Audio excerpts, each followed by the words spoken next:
Hey there, my name is David Chinelli, and I'm a top 1% realtor here in Toronto for the past 10 years. And I've helped my clients turn rents into smart investments. In today's video, we're going to discuss why buying a condo in today's Toronto condo market makes more sense than renting.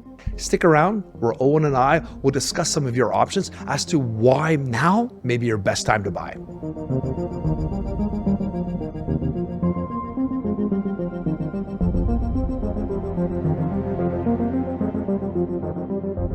Welcome back to the DC Talks headquarters. We're back again for another banger episode of the DC Talks podcast. I'm your co-host, Owen Osinde. I'm with the main man to my left, Mr. David Chinelli. Oh, DC, how you doing today? all good, man. Ready to get into this. I'm a little fired up today. Let's get it. So what we're talking about today is the rental prices in Toronto. They've been dropping drastically. And we want to discuss why is that, what are the benefits of actually renting, why you should consider buying instead. DC has some numbers that he wants to share on advocating why, even though the numbers look favorable to rent, why you should still consider buying and how you can make those steps. And we'll also look at the also points of why, even those numbers are there, maybe you should still consider renting. Yeah. So let's get right into it. DC. Yeah, well, first off, we have to, so as you know, I'm the top realtor, but I've been a landlord for over 20 years. Yeah.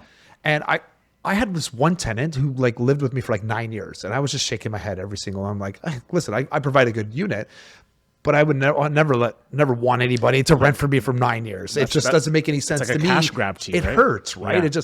It's good for me as a landlord. He was a great tenant. Kept the place clean and everything? Oh, absolutely. It was fantastic. But the amount of wealth he threw into my pocket and paid for my mortgage was ridiculous. You know, he could have had 2 properties in that time. And that's why I tried to explain to people when I became a realtor, it's like, you understand, I'm a landlord first. I was a landlord first. That's how I got into this industry. And I still love my renters. Don't get me wrong. Even with rents dropping from where they're at, from where they were last year, at some point you got to understand, it doesn't make sense to you to rent. Especially I worked with a lady. She was a renter for life, 30 years, lived in the same apartment. She could have bought that apartment 7 times over for the amount of money she paid. And this is what I tried to bring to people. And yeah, there are options for you to rent. And I would just say, be careful. Why are people renting? And why are people renting for me is they think that they can't afford a deposit.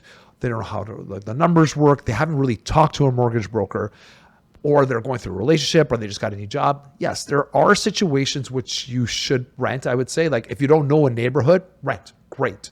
If you just got a new job and you're not really sure how long it's going to be, or how long you want to be there, get laid off or something like that. Yeah. Or if you're single, you're living on your own, great, rent. But I would also add a caveat to that. And it's after the year mark, start to evaluate. Every year you should evaluate. If you're in that same spot for over 2 years, you should really think about buying. And we'll run the numbers as to why. Yeah. I'm curious about that tenant you had. Did you ever bring it up to him? Yeah. His name is Elzar. I hope he watches this. I love Elzar. He used to work with my mom too. And we knew each other totally independent. And I was like, hey, you ever think about buying? And and he had a couple of relationships and stuff, and it was just not working. It wasn't right for him. And I was like, I love you as a tenant, but I'm like, are you sure? I brought it up to him a couple of times. And he was thinking about buying, but before he left, he moved in with his partner, and they've got another rental property. And there's only so much you can do. Oh, and to help people, we could have ran the numbers. Again, I wasn't a realtor at the time, so it didn't benefit me for him to say that you should probably buying. This 9 years, I wasn't even a realtor. And at the end of the relationship, it was like, you probably should be buying. I told him that. So then I just got my license. But again, he's like, yeah, I know. He knows. He knows. It's a lot of the resistance to making that next leap is a big thing for some people. So they'd rather stick to the devil they know. And they're like, you know what, this is easy. It's tried and true. I don't want to go through that whole process. Yeah, and the other thing I get a lot, I get a pushback from some people is when they're, and I find it's a little, not an excuse, but one of the reasons in their head, it's like, well, I don't want to pay for the maintenance. I don't want to maintain. If my toilet breaks, I just go fix it. I'm like, how often are you breaking a toilet? It's like once every 3 years. Something like that. That's a problem. If you're breaking a toilet every 3 years, it's probably not even that. It's probably 5 because probably longer. I've had units which are 10, 12 years old, still running. They're small little things. They're not breaking a toilet. Yeah. Sure, there's issues get caused. But I'm saying, if that's your reason, I'm sorry, that's an excuse, right? And it's one of the bigger ones. I'm saying, if you buy a condo, pretty much everything is covered by the condo. You don't have to cut your grass. Yeah. You don't have to, water your grass. You don't have to shovel the snow. You don't have to worry about your car getting freezing cold outside if you got parking downstairs. You have a locker. So sometimes you just kind of talk to people, what's the real issue? And you've heard from people like yourself, like you rent, you're a renter, Yeah. right? Is that right for me to say?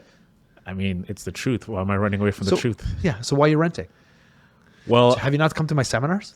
I have these. You know, the thing is, I've been coming to your seminars for the past like 2.5 years now, and the way I actually got into the rental space was when COVID happened, and the prices were so low. Yeah. And I just had graduated from Ryerson in 2019.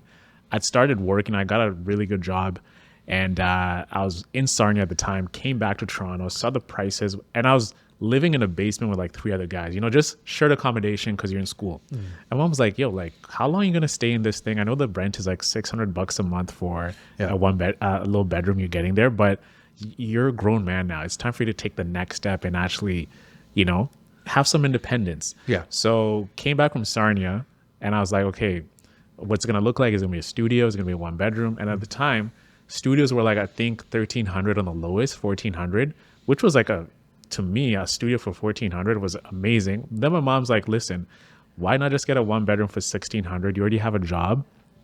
Go for it. So we did.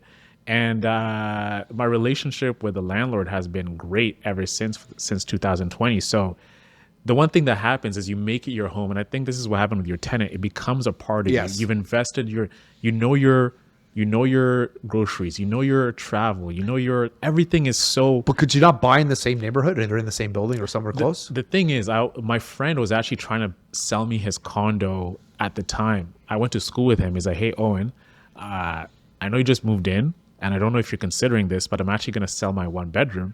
And then I told my mom about it. And I was like, Mom, I think we should buy this. It's in the same building. But I just started my job at the time, right? I started working at Vidyard as strategic partnerships manager, and I was making really good money at the time, right? But I just didn't have the down payment and my mom had invested her own money in properties back home in Nairobi. Right. So she couldn't really help me say, hey, I wish I could help you, but I'm just so that's why, and now I'm stuck there. Yeah. Yeah. So this is the kind of common thing we're talking about. And this is what I wanted to talk about. Like, one of the questions you asked you is like, so you brought up a thing during COVID, rents had dropped. Yeah. Because again, there was a lot of people moving out. Well, it's no longer the case, right? So you mentioned before, rents have dropped in Ontario, I think 9%, I think overall. Yeah, 9.4% Yeah, annually. 9.4% annually. But why was that? Why have rents dropped? And that was a question we were going to talk about. Rents have dropped recently, but they're still high. And the reason why they're still high is a number of reasons. And one of them was after COVID, the market started to pick up and then rents got crazy high. Plus, because those interest rates went high, people just cannot afford. So would-be renters or would-be buyers ended up turning into renters and high quality renters because they weren't qualified to purchase anymore. So what happened was post-COVID, let's say 22, 23, the number skyrocketed, but it went artificially high. So what's happening now is that the numbers are still, they're kind of coming back down to where they kind of not really should be. They're still in the high mark, let's be honest. So that's just the natural progression where they should have been. So we are seeing that's not going to continue to increase it where it was. Second thing is the amount of supply. We had a record number of units come to market last year. I think a lot of the builders realized the writing was on the wall. They needed to get these units out. And there was a large amount of units that came to the market. So these vacancies were popping up. And literally I've seen my own tenants have like one we just rented for $4,000. The last couple of years we were getting $4,300 and $4,250. We literally dropped to $4,000. This for like a 3 bedroom. 2 bedroom. 2 bedroom. 4,000 for. Yeah. So it's still spending $4,000. Rents are still high. So that's what I try to explain to people. Rents have dropped, but rents are still very, very high. Did you know that? So I wanted to show people, I want to give numbers as to why. Well, what does this mean? Like we're talking about down payment. And one thing you brought up is like, I can't afford a down payment. Well, is that true? Right? Like, we'll run the numbers and say like, figure out if that's actually true or not based on the numbers. So that's kind of, do you want to step back and let's run this exercise we talked about off air or not? Of course. And also want to mention something in there, DC, as you talk about running the numbers and the down payment. And of course it's like lifestyle.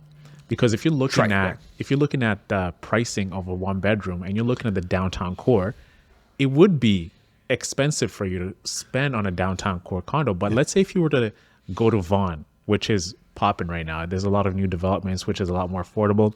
Maybe that's just me talking off my educated guess. You can provide me the numbers if that is true. But if you go to the outskirts of Toronto, there might be something you can't afford. It's just stomaching the it's commute, lifestyle. People don't want to buy everything like that. The And convenience. I've said to people many times, once you just get into a market, buy a shitty condo for $400,000, and there are a bunch out there for, and it's stick either it you can out. renovate it, add your own value to it if you want to make money. But once you get into the market, now don't try to buy your dream home as your first home, right? You got to understand when you're renting, and some of these guys are renting for $4,000, even less. That's absurd. You're literally paying somebody else's mortgage. You're throwing your money away because at the end of the day, when you move out, you don't get any of that $4,000, which is $4,800 a year. You don't get any of that money back. It doesn't go towards your mortgage. You're basically pissing that money away. And again, if you're in a situation where that makes sense, and again, there are situations where you can rent and it makes sense, but majority of the people don't even want to look at those options. They rented for a long time. They could have owned their unit, and that's why I want to run these numbers, right? So average rents in the GTA, not even Toronto. Toronto's more expensive. GTA. The GTA for a one bedroom. So I want to run a scenario as somebody saying to me, I can't afford to buy a condo. I don't have the down payment. I don't have this. I'm like, so I wanted to see what the stumbling blocks were. I'm like, okay, if my head so far up my ass that I don't know what I'm talking about. And I want to see that's it maybe, but let me run some numbers here. Let me see, because I've been advocating you should be purchasing my kids. I talk about it too. The faster you get in to build wealth, the better. I'm a huge advocate of owning rental of real estate and owning rental properties. And I always have been. That's how I was bred from my parents. That's how I've seen people build wealth. Every single billionaire owns some sort of real estate. Why don't you? Right? So, and there's that whole video where them trying to, those big companies like Vanderbilt and BlackRock, they're buying they're telling you to rent, but yet they're buying all of those at a high price. And they're forcing you out, and then going back to pay me back the rent. It doesn't make any sense because they're building all the wealth on your land. So You it doesn't eat make the sense. bugs. Man. So do you know what the average in the GTA? Again, Toronto is more expensive than the GTA, but an average one bedroom in the whole GTA. Do you know how much it costs to rent? As of December 2024, I'm qualifying this. One bedroom, 2,400. No, one bedroom. So it's less than that. Less than that. Yeah. So one bedroom is $2,161 per month. Right. And it's down. The prices were down from, again, it was like you said, around 9%. Right. So November is 2,640. Say that again. From rentals.ca, they're saying average rent for a condo in November last year was 2,640. Is that correct? That's all of them. All of them. So what they're taking is all average rents. Okay. So what I wanted to do is I went through the Toronto Real Estate Board. I broke down the GTA numbers for a one bedroom. And then I'm going to tell you what a one bedroom costs in Toronto proper. Okay. Now, again, so 2160 is all GTA. It's probably $2,500 in Toronto, or 26. It's probably more. But I wanted to give a conservative number to show you this may be possible. So if you looked at my intro as the hook is saying you're pissing over $30,000 with you're spending over that. So at $2,161 per month, how much are you spending per year on your rent? Say it again. At $2,161, how much are you spending on rent a year? Probably 30,000. $26,000. 26. So I round up to 30. But again, in Toronto, it's probably over 30,000. Based on 2160 times it by 12, you get $26,000. Now remember, this is interest only. $26,000 you're paying your landlord to pay their mortgage. Does that make sense? Are we all in agreement there? We are. For a one bedroom. All of GTA, Toronto's going to be more expensive, but I'm being conservative. Okay. So the next thing I wanted to do is show you how the numbers dropped in Toronto for the average price. As of December, what was the average one bedroom condo selling for in Toronto? Take a guess. 660,000. $520,000. And the year before, in 2023, it was $537,000. It's decreased. All right. And a lot of that is the mortgage rules, and people are realizing now there's more condos on the market, more supply. You have a better opportunity. That's why the prices dropped. But guess what? People are understanding now. Now with the interest rates dropping, affordability is going up. Those numbers are going to go up. You're at a bottom right now. Right? That's just how it's working. We've been a little, if you look at the numbers, even at 2022, 2021, those numbers are low for now. Again, the condo prices drop. When you see condo prices drop and it's real estate, there should be bells going off in your head saying, now's a good time to buy. It should always be. It's not the opposite. Don't panic. Do what the other or the opposite of people are doing. If people are selling, buy. You know what I mean? There's a lot of people selling. Opportunity. So, all right, $520,000. in mortgage rules, the new mortgage rules changed December 15th here in Ontario, right? That under $1 million, and again, we're at 520 anyway, but under $1 million, you don't have to spend. It used to be over $1 million, you had to put more than 20% down. That goalpost is now moved to 1.5. Now we're talking about $520,000. You technically could put around 5 to 10% down. So at $520,000, your down payment would be how much roughly? Simple math. And the down payment, what's the percentage? $520,000 at 5%. You're looking at $24,000. Let's call it 26. That's $27,000 for that. Yeah.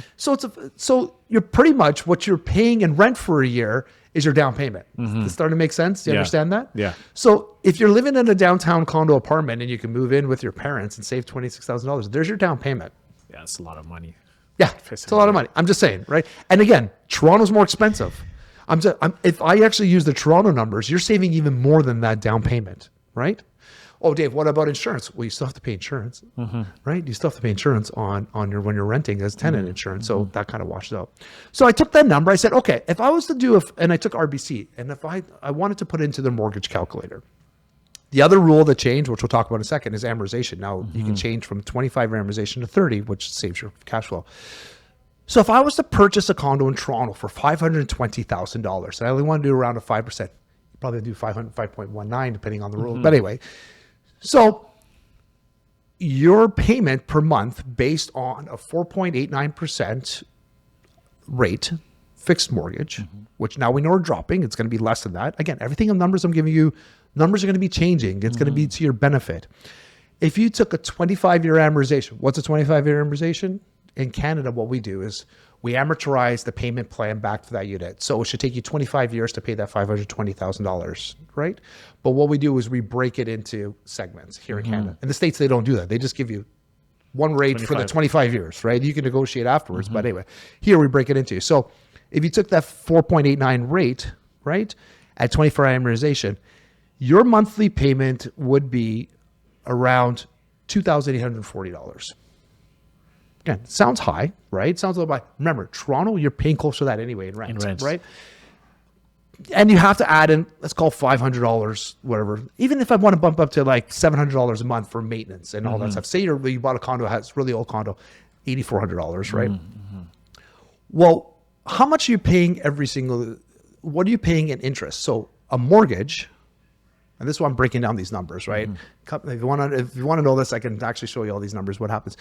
So I also said in RBC, based on that rate, how much of it is interest and how much of it's principal? Because when you're using a mortgage, you're paying both. In that $2,842, not all of it is interest. You're not just giving it to the bank at that.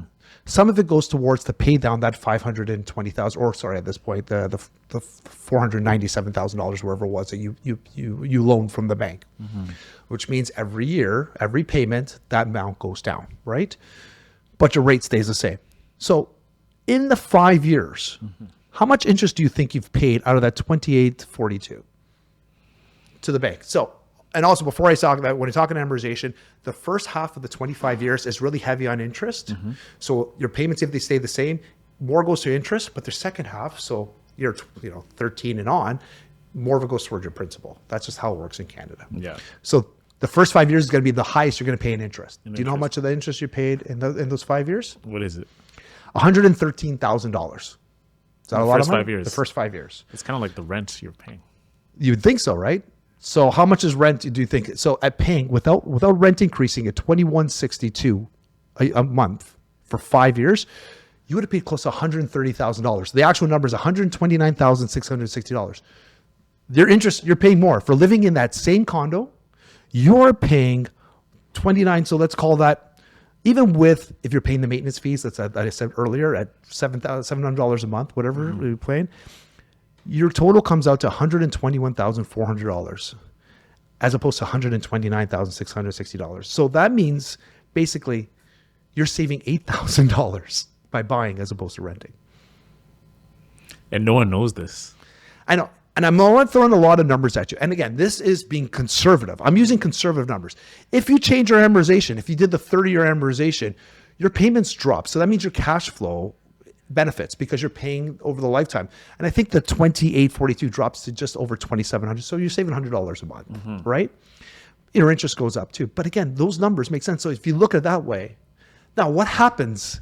Here's the caveat. People look at it on the first payment. It's like, well, I'm going from $2,160 a month, and now I'm paying like $3,500. Like I can't afford that. I'm like, yes, you can. You actually can afford it. You're paying in the long term more, right? Based on this payment. But it's funny you're looking that way. But here's the funny thing is that you should always look at it at a long term. Sorry, you should look at purchasing always a long term. What happens after that first 5 years in Canada?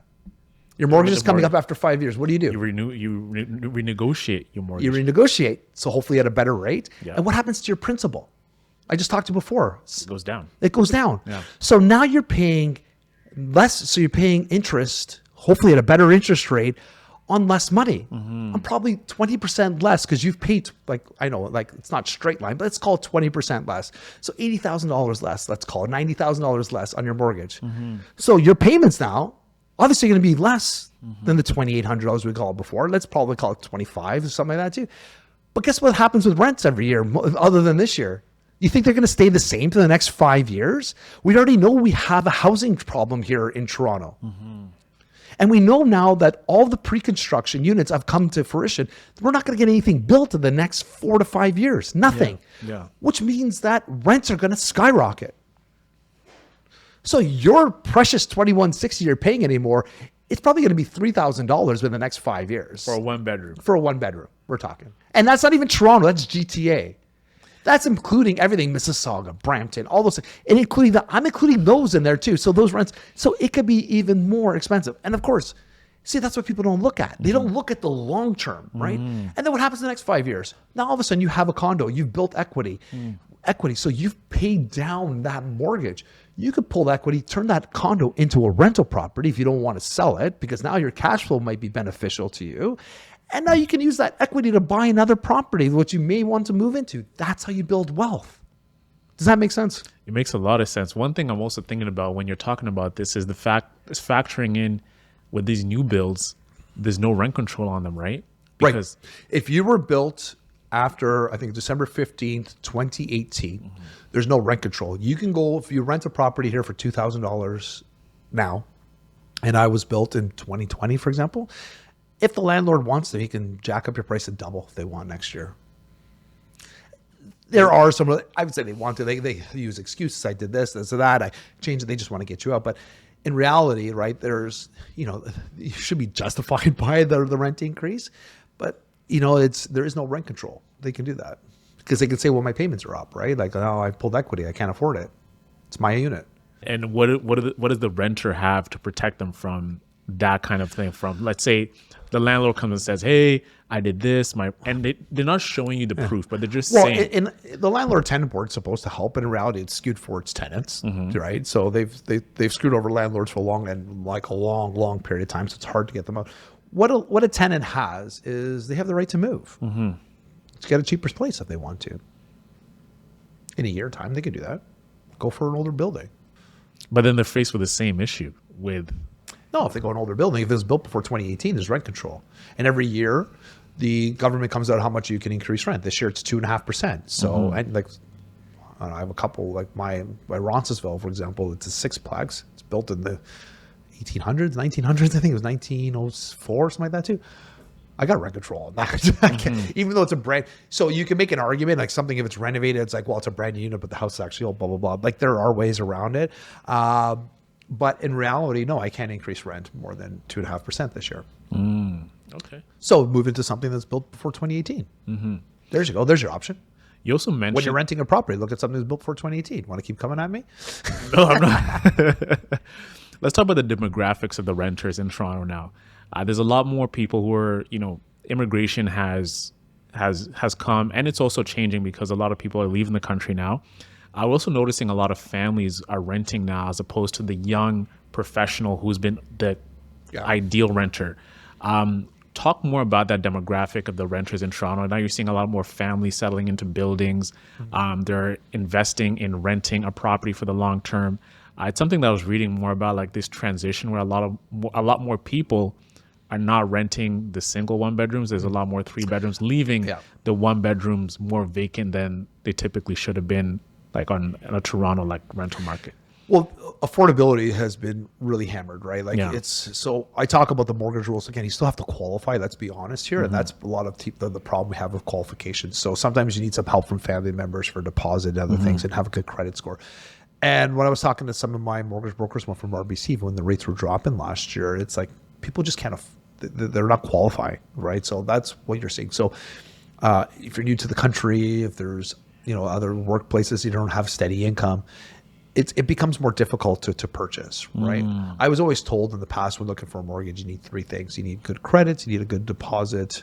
What was the other thing? Oh yeah, and you need to have a good job. And you only need 2 out of the 3. Well, now it's become you need to have all 3, right? Like I'm finding it's more and more otherwise you have to go to A lender, mono lenders. And I just find that a lot of times that people aren't taking the risk to purchase, right? So they rather feel comfortable with the renters.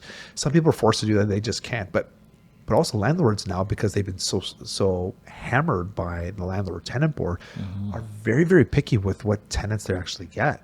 So believe it or not, it's actually not easy to get. If you're a family, it's hard to actually get rentals, right? Yeah. It's not easy. Or like a 3 bedroom. At that a condo, they don't make them very often, right? And if they do, they're very small. They're very old too. Yeah.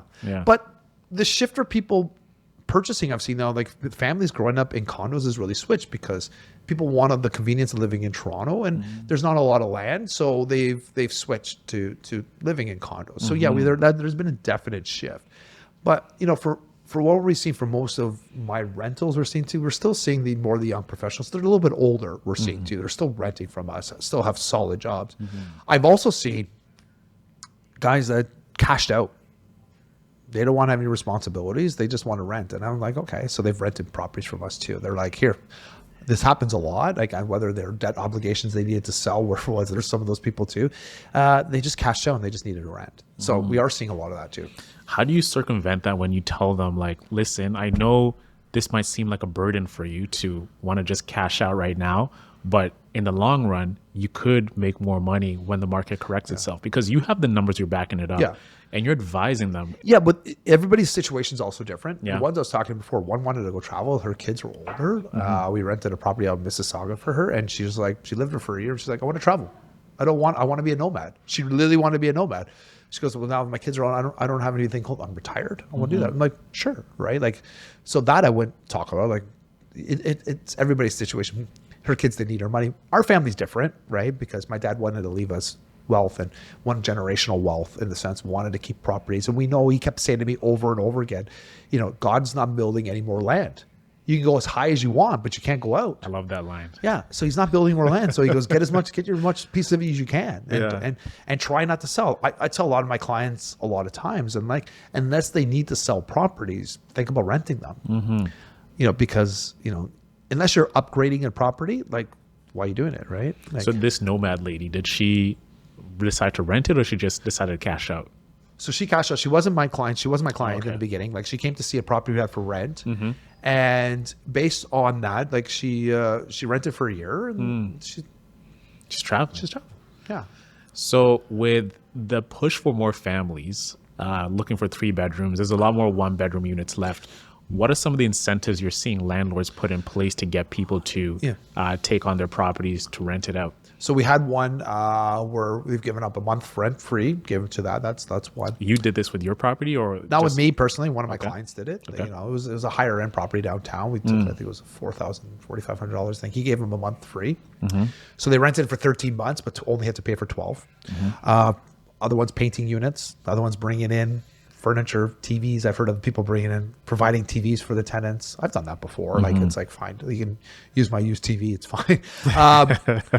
We've seen that, like, and others. Mostly those are the big ones, right? Rent-free periods, things like that. Because again, it's getting a little more competitive. But I've also, the other option is the prices. Like, otherwise, my clients have just decided to drop the price, and that usually gets the traction happening more than incentives, for example. But the other thing I've also seen on the opposite side, because those larger units, they are competitive, people paying a whole year up front. Yeah. A whole year. A whole year, if not two. I had one client, they paid a whole year up front. Not client, sorry. We rented the property to somebody else who paid us 1 year front. And then within the second year, they're also giving like 3 or 4 months because they're the ones they sold, another one sold their property. And my client was renting a house in Colgan, all the way out there. And because of the horror story, she's like, I want some guarantee. Man, she can dictate it, and she got it. Is that fair to the tenants? Why not? Like ask them They're sitting pay on up front.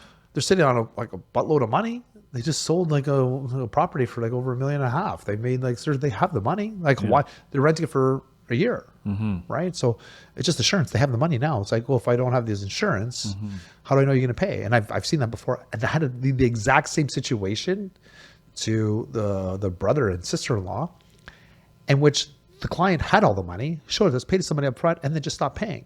Now we have to sell the property, get them out. So so what do you mean fair?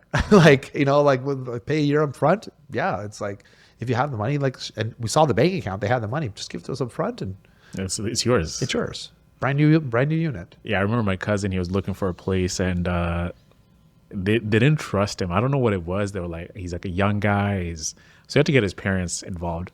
And one of the landlords was asking, one of the owners of the unit is like, hey, you got to pay up front. And my uncle and my aunt were just like, that's ridiculous. You want us to fork out? You can't force somebody in Ontario to pay up any more than the last month's rent. You can't, and you can't ask for it's no. It's voluntary. We can't force. So if you and I are having a conversation, I'd say I'm like, well, what would make you would say to me that you're renting from me? And I'm like, first and last month, I still don't know you. I don't like your profile. Your profile is nice, but you can run away with the money. Well, what would make you sit? I'm like, then you come back to me and say, well, what would ease your mind? I'm like, well, if I had a year's worth of rent, it would ease my mind a little bit. And you can come back, you can say, no, I'm not doing that. I'm like, well, it's not on paper. It's not illegal. You're not supposed to do it. But if somebody voluntarily gives you a year's month of rent, I've had a number of people do that. I had a real estate agent got divorced and went to my client's place. He goes, I'm getting divorced. I need a place. I live in the building. My daughter's here. Here's 1 year's rent. I didn't even ask him. He gave us an offer with a whole year rent. My client's like, this is awesome. Like, people do it, and it's the legal documentation. I don't guess on a landlord tenant board they frown on it, but if somebody legally gives you the money, because they voluntarily give you, just go buy the house, go buy a condo if you have that money. You know what I mean? Yeah, but some people, again, like there's with those three things before might have an issue with. Maybe they don't have a deposit. Maybe their credit's really shot. Maybe they're paying alimony and their cash flow is terrible, right? Yeah. So I'm talking, when we're talking about rent as a first-time buyer, I'm not talking those people. Everybody's situation is different, right? And I know, I know that Isaac's saying we need to wrap up, and this is why I said as a caveat, right? Like there are certain situations in which people need to rent, and you would never frown on that. What I don't like is when I have like financial planners, like friends, when I say like everybody should be renting. I'm like, that drives me insane. That rhetoric has been like prevalent in the past 5 years. I'm like, what? Because I've always known it's better to own. It's better to own. Yeah. But people are like rent. It doesn't matter. Just rent it. Like, because flexibility. Oh, you just give back the keys and walk away. I'm like, I'm literally paying for the other person's mortgage. Yeah. They're making the money. Again, we come back to building wealth. We'll wrap this up too. But if I'm paying somebody else's mortgage, there's a reason why people own the house, right? Mm-hmm. So for a long period of time, shorter period of time, if you buy and sell within a couple of years, you're potentially lose your money, right? So don't do that. But long term, 5, 10, 15 years, statistically shown, you're making money, and you're making the 6.7% annual return based on your purchase price, not the amount of money you put into the home. Mm-hmm. Whereas stocks, you have to, like, for example, at $100,000, we had this whole thing. If I bought a $500,000 property and if I had $100,000, I'm putting $100,000 down, but I'm making 6.3 or 6.7% annually over the last 30 years on $500,000. Mm-hmm. Whereas I took that $100,000, sure, you might get 11 or 12%, but you're making 11 or 12% on $100,000. Mm-hmm. So of course the 500, which is 5 times more, is going to grow even at the lower rate. Even at half the rate, it's still going to outperform the stock market. So think about buying as opposed to renting. Run the numbers to somebody. And my advice to somebody is viable. Listen, I'm talking about the numbers here, what would make sense, but you also have to look at your cash flow and talk with a mortgage broker to see what works. Amazing episode, DC. Value packed. If you guys found a lot of information in that and you still want to learn more, make sure to message David at dchinelli@reallepage.ca, or you can also DM him on Instagram at davidvchinelli_realtor. Any questions you might have in regards to buying. I know some people are worried about making that jump. You're comfortable in your situation, but think about the long term. The days are going by fast. Months are going by fast. You might as well take that leap of faith and do something that can benefit you in the long run. This has been episode 109 of the DC Talks podcast. We'll see you next week with our episode with Ariana, one of DC's fabulous team members, and they're going to have an amazing episode. You're in for a treat. DC, any parting words? Well, the other thing is I would say visit my Instagram too, because if you found this valuable, like I share lots of knowledge on that, different topics and stuff too. It's not always just real estate related. So feel free to DM me there or follow me there too and ask questions. We love it when you ask us questions. It gives us ideas. Like obviously on this channel, if you're watching on YouTube, we love that. Look at the other videos. Absolutely. Although YouTube has been blocking some of my stuff because of my background music, but that's a different story. Yeah, copyright. But, use social media to socialize. Don't just lurk. Actually engage, message, like, comment. Don't just be a lurker. Show some love. All right? Love it. We'll talk to you soon. Peace out.